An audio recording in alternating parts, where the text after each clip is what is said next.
Uh, what's up? This is Raw Ilson coming with you. Stranger Things 4 Volume 1 review. So, just got done watching it a couple days ago. Want to share all my thoughts on it. I'll say right off the bat that this so far has been my season of the show. I've always liked Stranger Things, but I always felt like there were a couple things lacking about it for it to be a truly amazing series.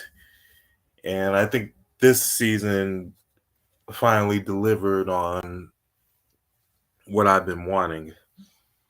And that's a compelling villain and character development for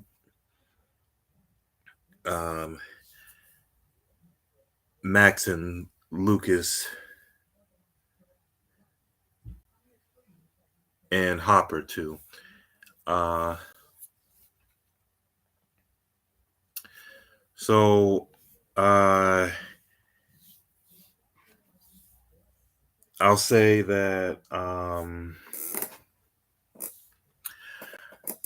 Max really surprised me this season, where before I didn't really care about her. I mean, she was before in seasons 2 and 3, she just kind of felt like kind of an unnecessary addition to the main cast. It's like I don't really think she brought that much to the table.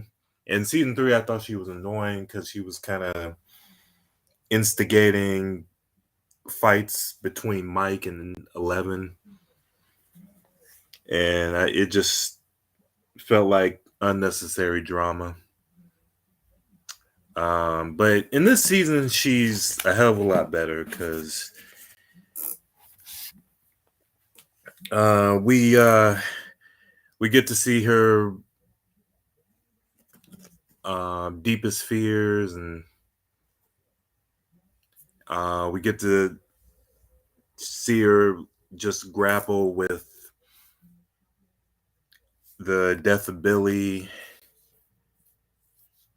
and we see her like go from a lone wolf to someone that you know bottles up all their emotions and tries to cut herself off from everybody else, and when she's about to oh yeah, and spoiler alert, by the way. So this is the point of the video where I'm just gonna be spoiling the shit out of everything. So when we see her almost get killed by Vecna, the way she escapes him is through um through the things she loves, like the that song and her friends, and that becomes her lifeline to save her from drowning. Uh, and her just escaping from Vecna was uh, it was a real epic scene. One of the most epic scenes of the show.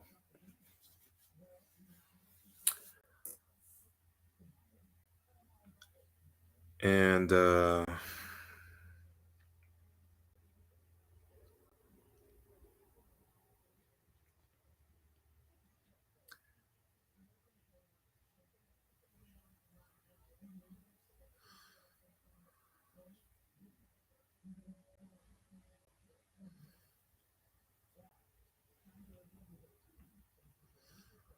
I also liked I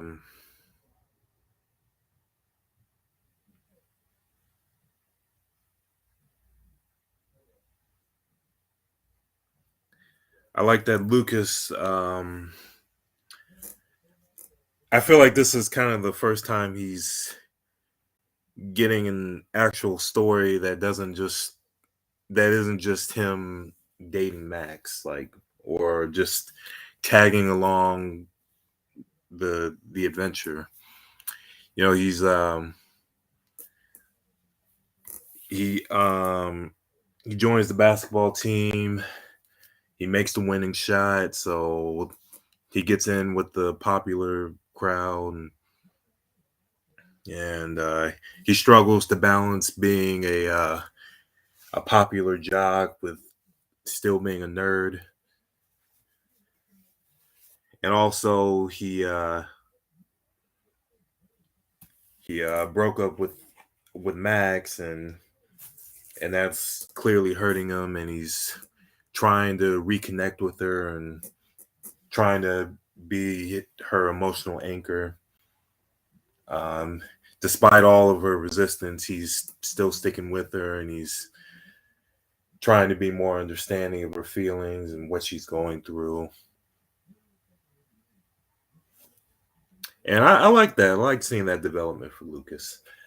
Um, Mike and Will, they were uh, they didn't really get.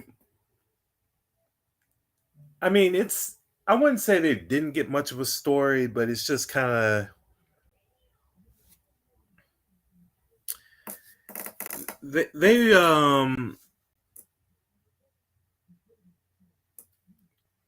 they they still don't know about Vecna and what's going on in Hawkins right now, and they don't know about Will's mom trying to rescue Hopper from the Russian gulag, and all they're focused on right now is finding 11 from the government um, that's recaptured her. And you know, I did really like their heart to heart moment where Mike admitted that he was focusing so much on 11 that he kind of left Will to the wayside, and that was their big conflict in season 3. That um, and I like that Will. I like that Mike was the one that came up to Will and was like, you know what, I should be a better friend to you. You know, like, I spent the whole first season trying to find you, and then the whole second season trying to exorcise the demon from you. So I you know I should be definitely treating you better. Um,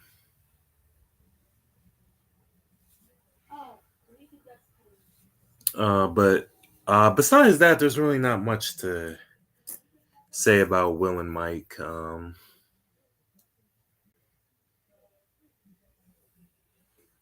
hoping that Will and Mike become more important during the second half of this season and the last season.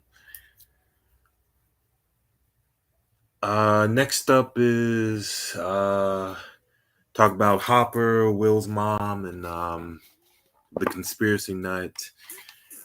I really like that story. It was probably my least. Well,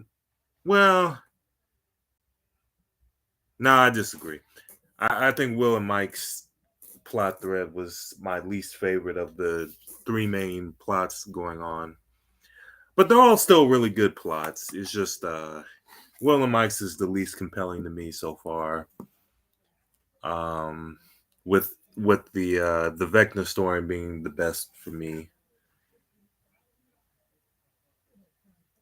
And I guess, now that I think about it, I guess there are really four main plots going on, because it's also 11 trying to remember her past and regain her power. So I guess that's a whole another plot onto itself.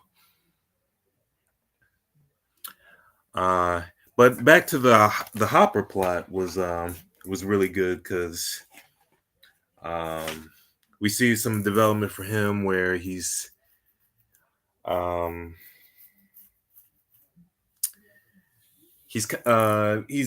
he's almost ready to give up on life because he's being tortured by the Russians he uh and it seemed like he had a good escape plan and but then it got ruined by Yuri, and so him being sent back to the prison just kind of really broke him, and he started thinking that like I'm more of a danger to my loved ones, and maybe I'm just better off, maybe they're all better off without me. Because he feels responsible for the death of his daughter, and he feels also responsible for driving 11 away, and also Will's mom getting captured trying to rescue him, and so he's just really down in the dumps this season. But he gets he his Russian friend helps lift him back up, and they fight off the Demogorgon that the Russians use as their rancor that they use to punish their prisoners, in like an arena combat. Um, and damn, the Demogorgon is uh, super savage this season. Like it's just like the speed and ferocity of it when it was uh, killing all those Russians, and you know he literally bit one of their heads off, and, he, and it was just like damn, the Demogorgon's the scariest it's ever been. And so, but Hopper gets a little happy ending because he gets reunited with his love, and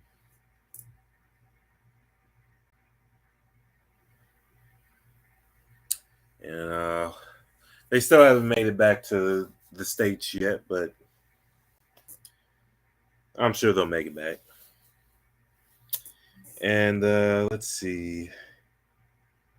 So yeah, overall with Hopper's story, I just love seeing his struggles trying to escape and all the pain and suffering he has to go through, both physically and emotionally. It's good stuff.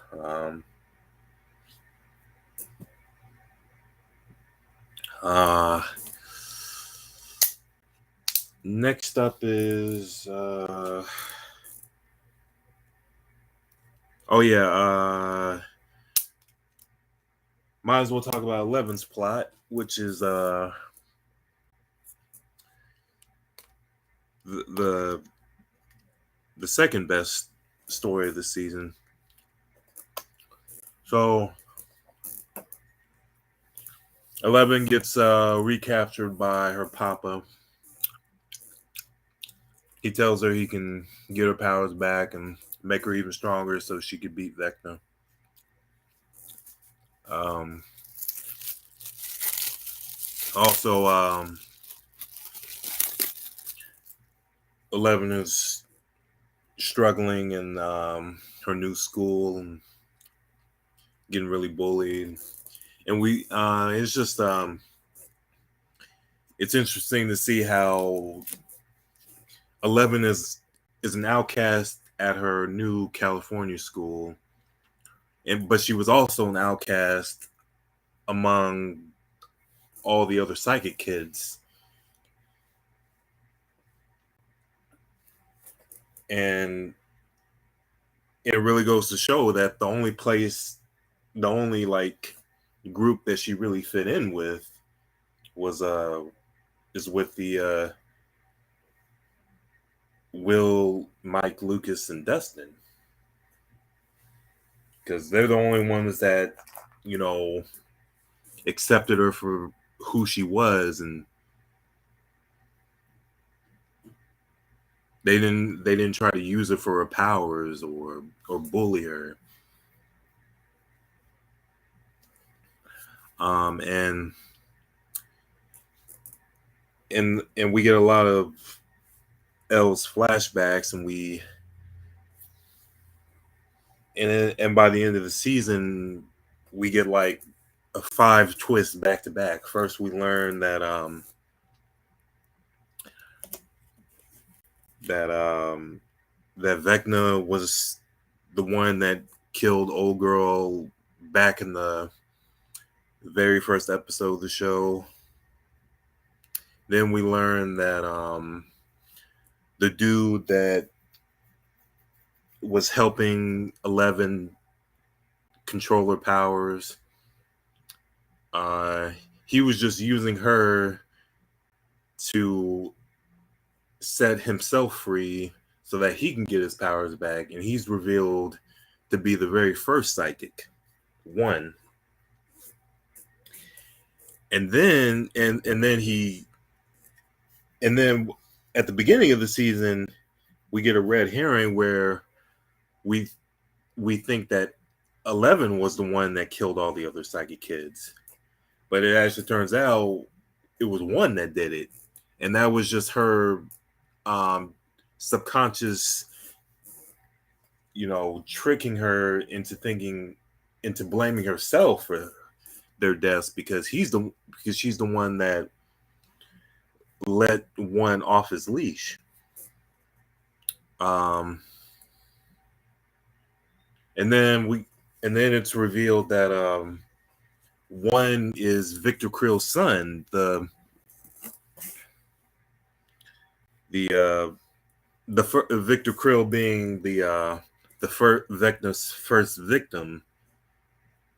Um,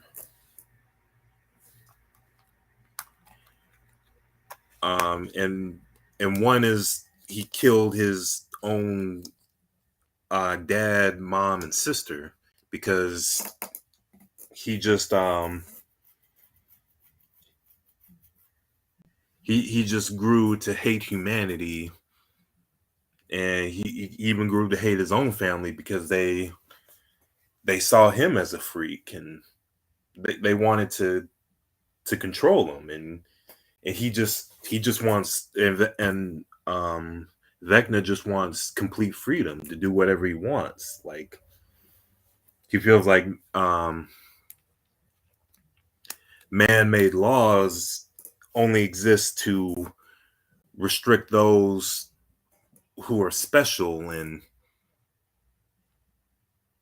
that humans are, poisoning the planet and disrupting the nature and the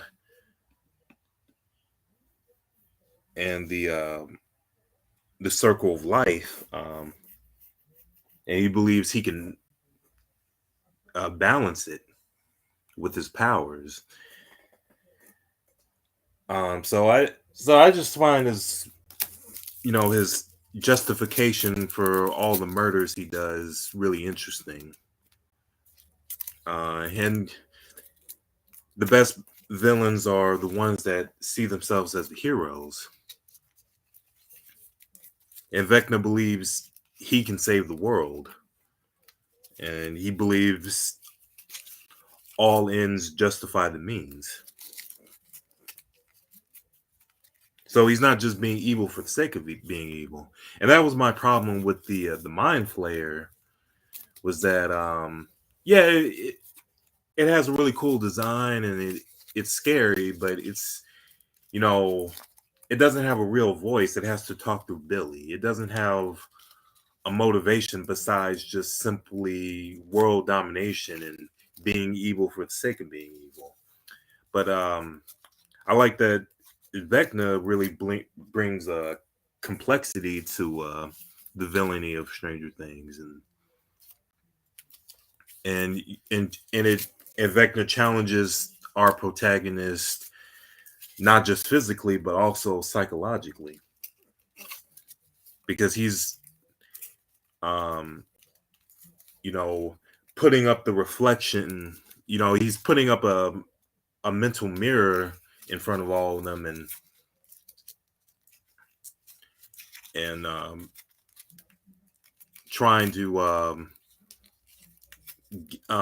convince them that deep down they're the monsters and not him.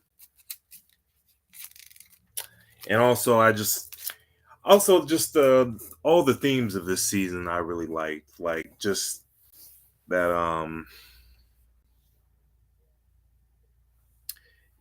you got like nature versus nurture going on, where it's um Vecna's parents, they tried to raise him right, but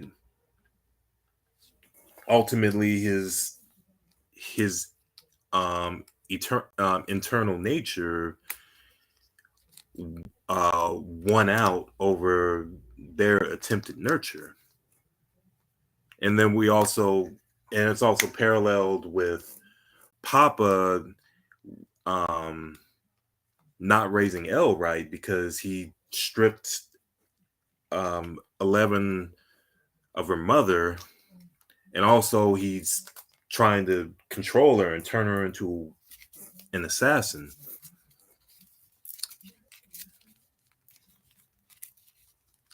Um, and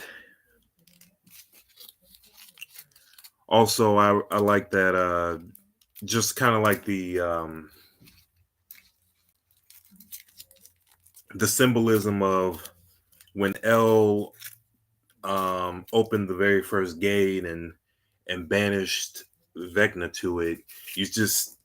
Like you just see like the upside down world. It's all just kind of like fiery clouds and lightning. It looks like just hell, and like Vecna literally becomes the devil, and he turns the upside down world into his own kingdom. Um, I also believe that Vecna is the true main antagonist of the series, and not the Mind Flayer, because I believe the Mind Flayer was was created by Vecna, and that's his 5-star general.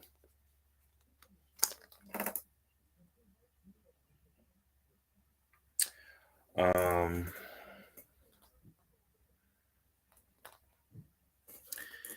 and besides that, I don't really have much more to say. The production value is great as always. The special effects too.